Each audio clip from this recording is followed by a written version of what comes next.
Elohim, thiên dấu si xin bảo cho Elohim, muôn thiên chúng mơ đồ vào Elohim,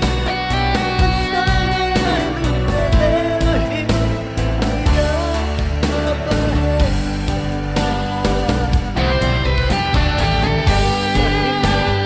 Thiên dấu si xin bảo cho Elohim,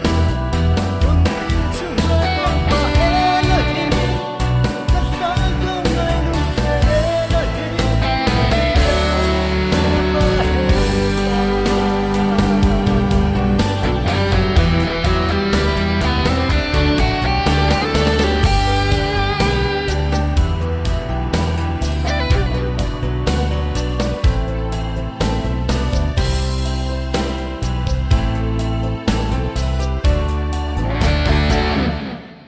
Elohim,